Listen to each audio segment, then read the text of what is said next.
Hey folks, it's Andu, and I'm here with my first public safety announcement.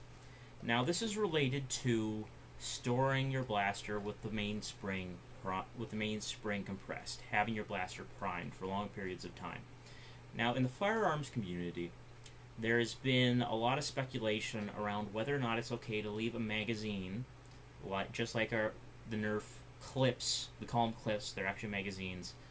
Whether or not you should leave those loaded with the mainspring compressed. The general final consensus seems to be in the firearms community that yes, you can leave a magazine loaded with the spring compressed for long periods of time because it is thought that springs lose their strength by being used, by the metal actually being bent as it's compressed and decompressed, not of it staying in the compressed shape. Well, that's never passed the sniff test for me, but the fact remains gun owners get away with leaving magazines loaded for long periods of time, and I'm going to think that's because, well, firearms springs are much more robust. They are a very different creature than the springs we use in Nerf blasters of any kind. So, I haven't felt too bad about the idea of leaving a firearm magazine loaded, but my Nerf blasters I don't like to leave primed for long periods of time. And I actually have a good example of that causing trouble. Now, I'm very thorough, very compulsive, in an obsessive way, if you know what I mean. And I always try to make sure my blasters are deprimed when I'm done using them.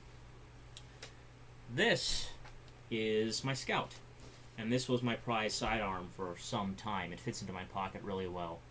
And I got this from Laser Gnomes, which they got from someone else who made a bunch of these for them, and then they went and sold them. And I thought I'd pick one up because it's red and I thought it was cool and it does work nice. Well, I left this blaster primed all summer. I didn't intend to, but there's no priming indicator on here, and I placed it into the bottom of my box all summer long. Just took it out and went to rack the slide, and there was no resistance because it was already primed. So I did that, and I'm like, oh no, please tell me this isn't going to cause a problem. And as it turns out, the spring did lose some of its strength by being stored compressed for 3 months. This used to be a pocket rocket.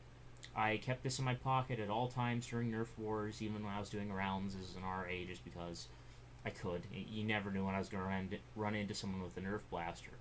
And it used to have ranges very comparable to a Jolt. Now it's anything but. So I'm going to open this door,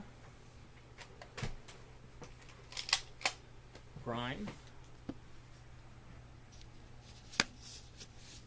and there you see that door about 10-15 feet away. And you can very obviously see the dart drop I have here.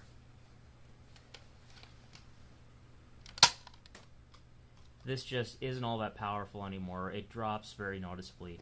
I get maybe 20-foot range out of this now, which just isn't what this used to give out.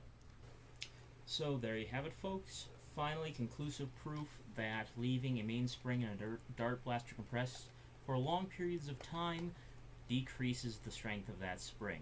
So just remember, whenever you're going to store a blaster, or if you're not using it for a while, check to make sure, okay, it's a single shot, okay, there, I've got some resistance in the spring, and I can tell that it's not primed.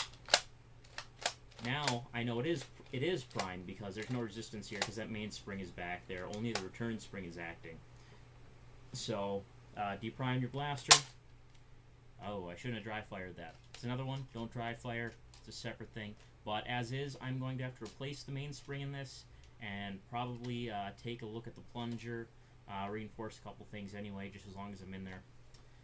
Blasters like this have, like the Retaliator here, many of the Elite series, including the Strong Arm, have priming indicators.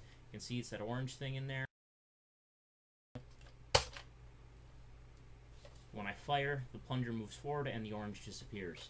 So check your priming indicators and keep your blasters deep primed while they're in storage.